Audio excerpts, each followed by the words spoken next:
अंतर्मन की लक्ष्मी भाग 36। सुबह की बेला जब सूर्योदय के साथ हवा में ठंडक भरी होती है, जिसके साथ जुड़कर हृदय भी ताजगी व मिठास से भरा सुगंध लिए नए दिन का स्वागत करता है। रात का अंधेरा दबे पांव विलीन होता नई उम्मीदों का किरण बिखेरता है। उस समय शोर और शंका के बजाय शांति का अनुभव होता है। यह वह समय होता है जब प्राकृतिक सुंदरता अपने पूर्ण स्वरूप में चमकती है। फूलों का नृत्य, हरी हरी घास का खिलकर मुस्कुराना और पेड़ पौधों की गुनगुनाती चहचहाती शाखाएं, ये सभी एक नए दिन की खुशी और समृद्धि का संकेत देती हुई झूम रही होती है। यह एक नए युग की शुरुआत की एक अद्वितीय घड़ी होती है। यह जीवन का नया चरण है जिसमें सभी संभावनाएं और सपने महकते हैं। और इस बेला का आनंद उठाती हुई विन्या बालकनी की रेलिंग पकड़े अपने श्वासों में ताजगी जमा करती मुस्कुराती सामने के वृक्ष पर बिहक के एक जोड़े को लोल करते देख मुग्ध होकर अधर पर मुस्कान संजोए देख रही थी। आहा भाभी, सुबह सुबह आपकी सुंदर मुस्कान देख दिन बन गया मेरा तो। संपदा आंखें मलती हुई बालकनी में आकर विन्या से लिपटते हुए कहती है। अपनी धुन में खोई विन्या स्तंभ होकर चीख पड़ी थी। ओ दीदी आप, मैं तो डर ही गई थी। उस आघातजनक क्षण के बाद संपदा धीरे अपनी मिलनसार मुस्कान के साथ कहती है, ओ भाभी, मैंने आपको डरा दिया, मुझे खेद है। विन्या की मुस्कान में साकार भावनाएं छुपी थी जो संपदा को भी प्रभावित कर रही थी। विन्या ने अपनी आत्मा को प्रकट करते हुए कहा, नहीं दीदी, यह तो आपका प्रेम है जो मुझे हर क्षण खुद को पाने में मदद करता है। विन्या संपदा को सामने का सुंदर दृश्य दिखाते हुए कहती है, वो देखिए दी, कितना सुंदर बसेरा है ना उन पक्षियों का। छोटे छोटे चूजे, यहाँ मैंने एक पल के लिए अद्भुत अनुभव किया है। उसने बगीचे में बैठे पक्षियों की चहचहाहट और उनके खुले पंखों की छाया की ओर देखकर कहा, भावनाओं का एक साकार रूप देखा है दीदी। इन पक्षियों की बेला की मिठास और खुले आसमान के नीचे होने का अनुभव करके मैंने सच्चे आनंद की भावना पाई है। संपदा अवाक सी विन्या द्वारा किए गए वर्णन को सुनती रही। भाभी, हमने भी ये दृश्य जाने कितनी बार देखा है, लेकिन कभी आपकी तरह सोच बना नहीं सकी। विन्या का दृष्टिकोण और उसकी भावनाओं का वर्णन संपदा को आधुनिकता और संवेदनशीलता को नई दृष्टि से देखने में सहायक रहा। संपदा ने विन्या की सोच को महत्वपूर्ण और अद्वितीय मानते हुए कहा कि सोच ने हमें हमारे चरित्र और जीवन की सार्थकता की नई दृष्टि प्रदान की है। भाभी, विन्या के विचारों के माध्यम से संपदा ने एक सामर्थ्यपूर्ण सोच को प्रेरित करने वाले संदेश को समझा और उसे महसूस किया। इस संवाद ने न केवल उनकी दृष्टि में नई बातें जागृत की, बल्कि सोचने के तरीके में भी एक नया रूप दिखाया। सबकी अपनी अलग अलग पसंद होती है दीदी। जैसे मैं आपके नाटक में फिर नहीं बैठूंगी, उसी तरह आपने इस पर कभी गौर नहीं किया। बस इतनी सी बात होती है दीदी। विन्या संपदा को अपराध बोध से निकालती हुई कहती है, ये सब अब बात के लिए ये बताइए माँ का स्वास्थ्य कैसा है अब? रात नींद आई उन्हें? विन्या संपदा से पूछती है। आप निश्चिंत रहिए भाभी, ऑल ओके है। संपदा उसे आश्वस्त करती हुई कहती है। भाभी, आज की चाय का क्या करेंगे? संपदा फुसफुसा कर विन्या से पूछती है। मैं बना दूंगा, तुम्हें तो रिहर्सल के लिए जल्दी जाना होगा। मनीष अंगड़ाई लेते हुए आकर कहता है। और अभी रात की खुद को कही गई बातों को याद कर विन्या असहज हो गई और मनीष उसकी असहजता को देख मंद मंद मुस्कुराने लगा। उसका मुस्कुराने का तरीका और उसकी स्वाभाविक शैली विन्या को भी अपनी ओर आकर्षित कर रहा था और उसे मनीष पर से नजर न हटाने के लिए मजबूर कर रही थी। विन्या की असहजता के पीछे छुपी भावनाएं और मनीष की अंगड़ाई ने निशा के एक शब्द को आलोकित कर दिया था। वह भी और यह भी विशेष लम्हा था जो उनके एक दूसरे के साथ जुड़े हुए रिश्ते को दर्जा रहा था। उसमें मुखर होते प्रेम का एहसास आत्मीयता की भावना से भरा हुआ था, जो उन्हें एक दूसरे के साथ गहरे तालमेल में लिपटने का एहसास करा रहा था। इस ताजगी भरे पल में वे नए संगीतीय अभ्यास की दिशा में बढ़ रहे थे, जीवन की नई ऊर्जा के साथ। अचानक बालकनी में संपदा की तेज आवाज गूंज गई और मनीष जल्दी से अपने कमरे की ओर जाने के लिए मुड़ा और विनया पलक झपकाने लगी और उनकी हड़बड़ाहट देख संपदा की हंसी का फव्वारा बालकनी में बिखर गया। संपदा की तेज आवाज ने बालकनी को जीवंत कर दिया और उसकी हंसी ने माहौल को हर्षित बना दिया। विनया की हड़बड़ाहट और संपदा की हंसी ने एक खुशी भरे पल को उत्पन्न कर दिया। बालकनी में बिखरी हुई हंसी शोरगुल के बीच एक खास रोमांटिक और हास्यपूर्ण परिस्थिति बन रही थी। संपदा की हंसी से मनीष के मुख पर हर्ष और आश्चर्य से भरी आंखें संपदा की ओर टेढ़ी नजरों से झूठी नाराजगी से देख रही थी। इस क्षण विनया की असहजता भी हंसी में बदल गई थी और तीनों के लिए ही यह सुबह हंसी, प्यार और मिठास के साथ सना हुआ एक यादगार सुबह बन गया था। तो भैया रसोई उस तरफ है, अब जाकर चाय बनाइए। सभी को बिस्तर पर ही चाय चाहिए होता है। मैं माँ को देखती हूँ, संपदा मनीष से कहती है।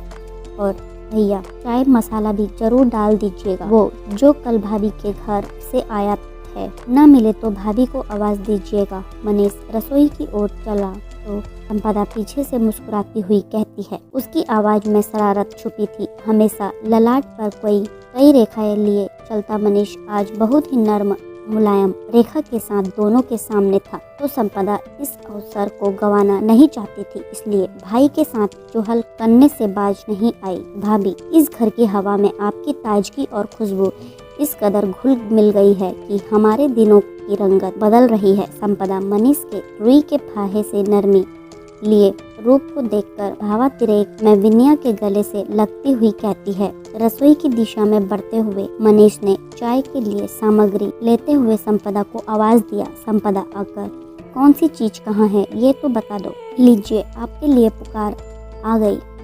अभी संपदा कुछ और कहती है, उससे पहले ही मनीष की आवाज दोनों के कानों से टकराई और संपदा विनया को रसोई की दिशा में धकेलती हुई कहती है। विनया खुद को संपदा के हाथों से बचाती हुई कहती है, दीदी आपको बुलाया है, आप ही जाइए। खामखा गुस्सा हो गए तो दिन भर की आदत ही हो जाएगी। चलिए, ये भी सही। हाय मेरे भैया, नाम भी जुबान पर नहीं ला पाते हैं। बोलती हुई संपदा रसोई की ओर और विनया अंजना के कमरे की ओर बढ़ गई। ये चीनी कहाँ रखी हुई है? पदचाप सुनकर काउंटर के पास खड़ा मनीष मुड़ता है। तुम? संपदा को सामने देख उसकी आंखें आश्चर्य से फैल गई। मनीष के चेहरे के भाव कुछ यूं थे जैसे ट्यूबलाइट ऑन होकर अचानक ऑफ हो गई हो और आसपास अंधेरा सा हो गया हो। हाँ, आप किसी और की मदद लगाए बैठे थे क्या?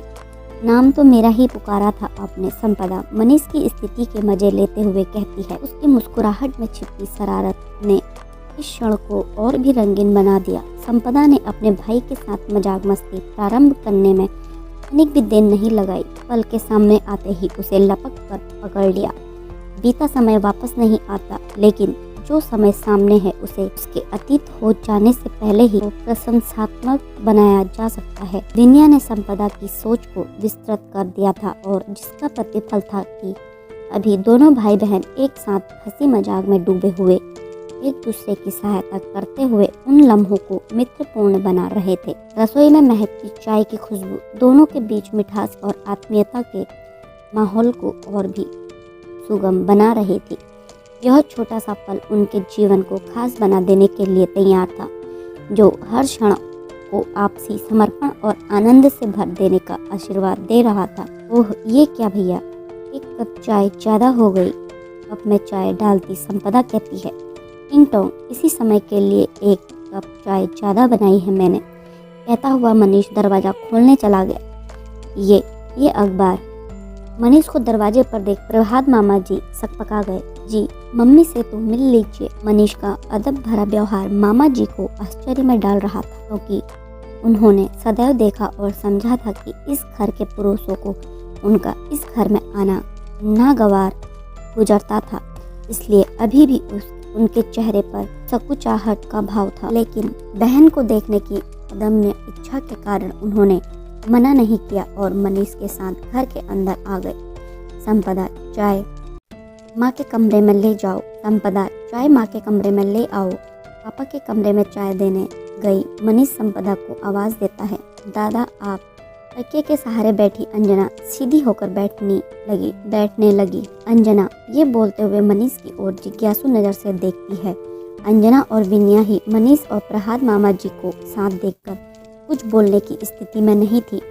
दोनों के भीतर सवालों का मंथन चल रहा था। दोनों का मौन संवाद मनीष तक पहुंच रहा था, लेकिन उसने उनके सवालों का उत्तर देने के लिए उन दोनों के साथ संवाद की आवश्यकता नहीं समझी।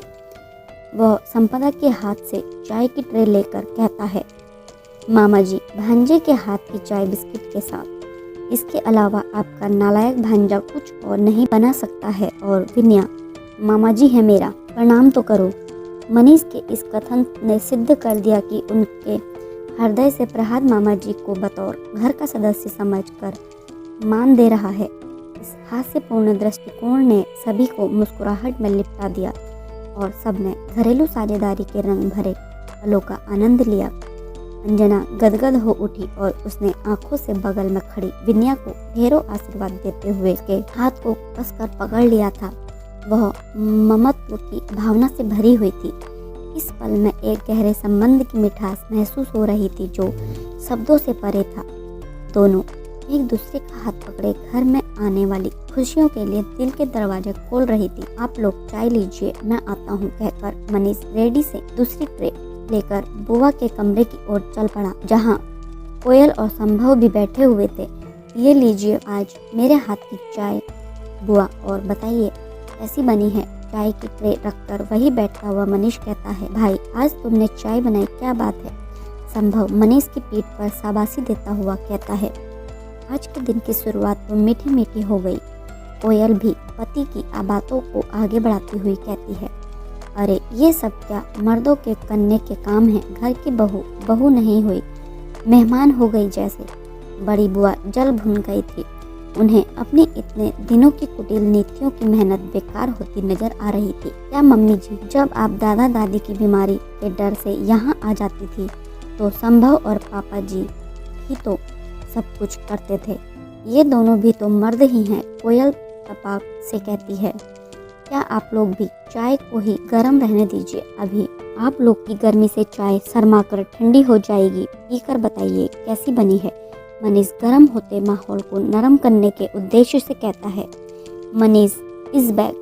मनीष के इस तरह बोलने पर संभव ताली बजाते हुए खुश होकर कहता है, एक समय था मनीष के पास पल भर के लिए कोई मुंह बंद करके नहीं बैठ सकता था।